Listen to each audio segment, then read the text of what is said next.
ในแดนแห่งนี้สร้างคนให้มีศีลธรรมมวลชนต่างก็พากันเข้ามา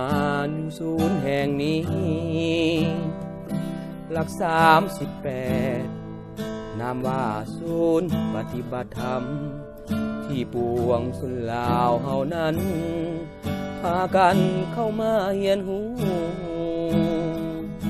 สถานที่แห่งนี้ศึกษาอบรมหลายอย่างมีพ่อครูแม่ครูสอนสั่งอยู่ร่วมกันในสังคม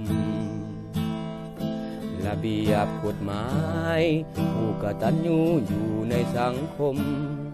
ผู้บุญคุณพ่อแม่เฮานั้นตามทิศทางพุทธศาสนา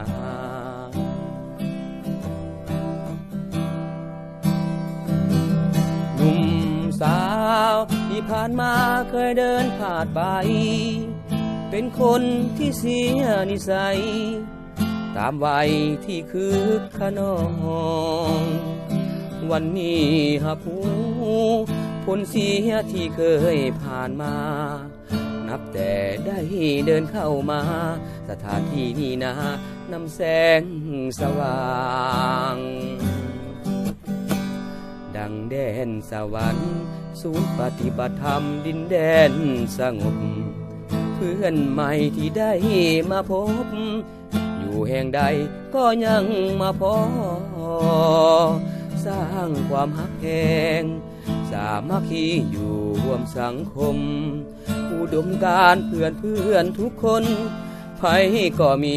สัมพันธ์ดีงามข้าขอขอบใจบุญคุณที่ครูสอนสั่งแนวทางภาครัฐที่นำเสริมสร้างศูนย์แดนแห่งนี้น้ำใจสูงส่งช่วยเหลือสังคมลาวให้ดีงามข้าขอเสิร์ชสื่อหรือนามศูนย์แดนแห่งธรรมแสงแห่งความหวัง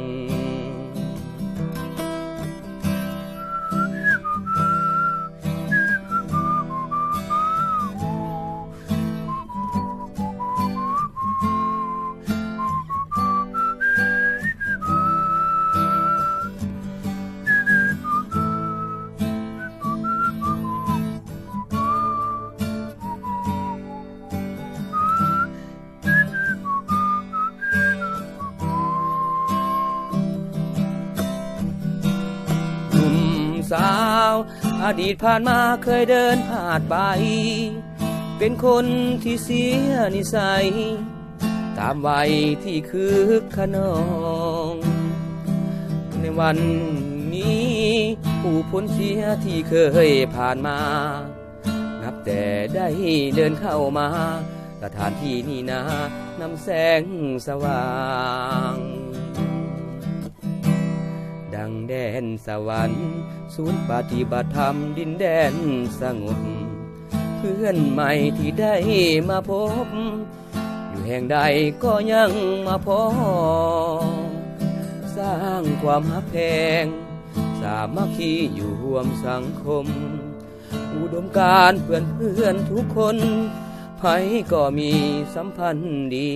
งามข้าขอขอบใจบุญคุณที่ครูสอนสั่งแนวทางภาครัฐที่นำเสริมสร้างแดนแห่งนี้น้ำใจสูงส่งช่วยเหลือสังคมลาวให้ดีงามข้าขอเสิร์ชสื่อหรือนามศูนย์แดนแห่งธรรมแสงแห่งความหวังข้าขอเสิร์ชสื่อหรือนามศูนย์แดนแห่งธรรมแสงแห่งความหวัง